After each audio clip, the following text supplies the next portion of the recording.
Petajuh MDA Provinsi Bali dituding cawe-cawe terkait proses ngadegang bendesa Desa Adat Muncan.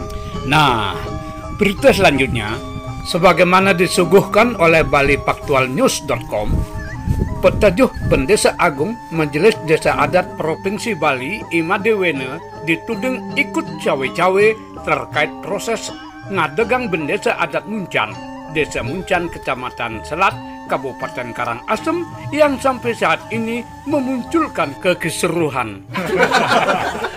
Aduh, Dewa Ratu, ini benar-benar aneh.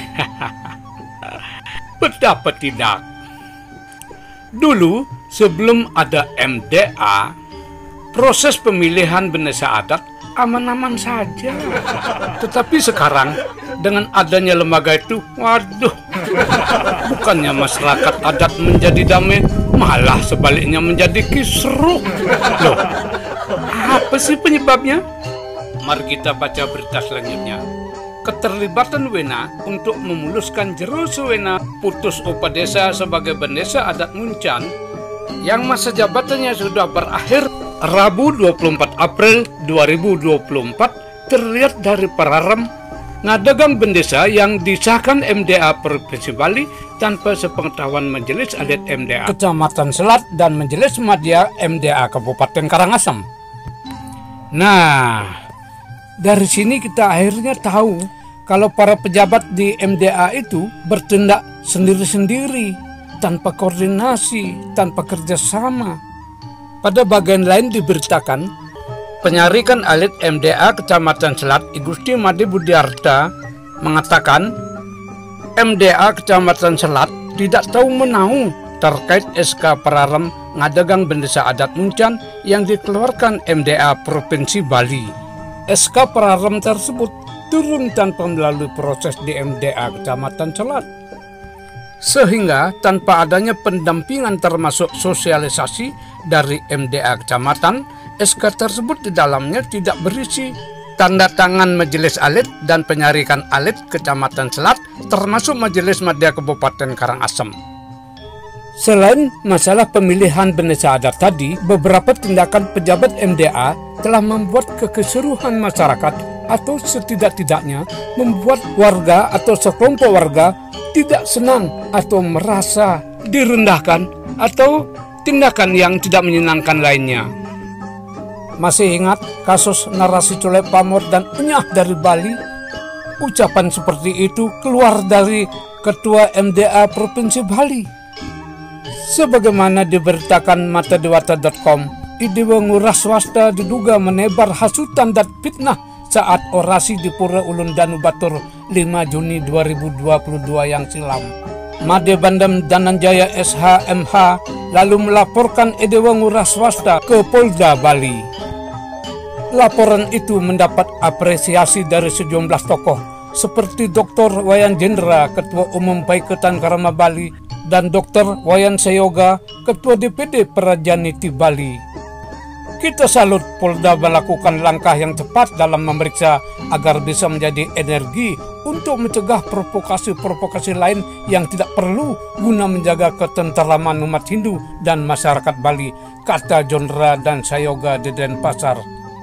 Bahkan Paiketan Karama Bali melalui suratnya telah melaporkan hal ini kepada Pangdam Udayana karena patut diduga berpotensi mengganggu persatuan dan kesatuan Karama Bali. Selain itu, Aliansi Bhinneka Hindu Nusantara nyatakan mesti tidak percaya kepada Ketua MDA. Bahkan Ketua Aliansi itu, I Gede Suwardana, mengutuk keras pernyataan Ketua MDA Bali, Idewa Gede Ngurah Swasta, yang akan melakukan identifikasi dan colek pamor atau sweeping kepada umat Hindu yang menganut aliran kepercayaan atau samperdaya yang bersembahyang ke pura, merupakan ucapan atau tindakan provokatif kepada umat Hindu. Nah, bagaimana sih ucapan Idewa Gede Ngurah Swasta yang bikin resah umat Hindu itu? Sebagaimana diberitakan media, ucapan ngurah swasta alias ide Panglingsir Agung Putra Sukahat itu seperti ini. Saya setuju dengan dana demarkasi ini. Kita identifikasi mana orang-orang yang penganut samperdaya asing, mana yang ajak Hindu Dersta Bali, harus colek pamoring. Begitu dia atau mereka ke pura, tanya apakah akan kembali ke Dersta Bali ataukah tetap samperdaya asing. Kalau mereka kembali, inggih titiang matur sicip ngaturang guru piduke upasaksi. Karena tujuan kita bukan membenci, tapi menyadarkan dan membina. Tapi kalau tidak bisa disadarkan dan dibina, keluar dari Bali. Apanya yang disadarkan, Pak? Mereka kan sudah punya kesadaran. Dan kalau kita suruh keluar dari Bali, kemana? Transmigrasi. Ucapan ide Panglingsir ini memang sering terasa aneh. Kepercayaan orang lain diurus-urus. Keyakinan yang berbeda seakan-akan salah. Padahal dalam paham Hindu, Tuhan itu memiliki 1000 nama dan 1000 rupa. Dan penyebutan 1000 ini merupakan pernyataan yang berarti tidak terhingga. Di dalam Bhagavad Gita juga disebutkan, siapapun yang engkau sembah, jalan manapun yang kau tempuh akan sampai kepadaku. Jadi kalau mau menyembah Ratu Niang, Ratu Gede, Ratu Ngurah, Brahma, Wisnu, Siwa, ya apanya yang salah? Coba dengar pernyataan beliau yang lucu ini. Nanti pasti masyarakat akan sadar semuanya. Bahkan yang sudah terpapar sampradaya pun akan sadar, akan kembali kepada jati dirinya sebagai umat Hindu Bali maupun umat Hindu di Nusantara ini. Apa yang dimaksud dengan akan sadar itu? Bukankah pengikut sampradaya memiliki kesadaran sebagai orang Hindu? Bukankah pengikut sampradaya tidak merusak Dresta? Nah, si ratu ini juga ada menyinggung parisada. Nah, tentang parisada ini saya akan bahas pada konten berikutnya. Lalu, bagaimana keberadaan sampradaya di luar Bali? Atas pertanyaan wartawan, si ratu ini memberikan penjelasan. Sama, di luar Bali juga sama.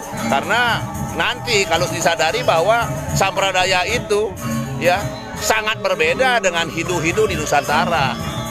Sampradaya itu berbeda, sampradaya asing itu berbeda.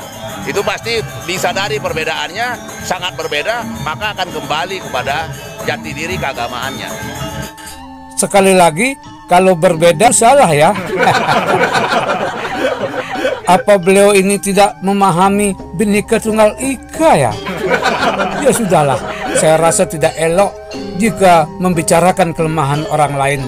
Nah, berdasarkan kasus-kasus tadi, apakah MDA itu perlu dipertahankan ya? Atau para pejabatnya perlu dirombak? Kalau Wayan Koster berhasil merebut kursi Bali 1, kemungkinan orang-orang ini tetap dipertahankan. Nah, bagaimana pendapat Anda? Tulis komen di kolom komentar.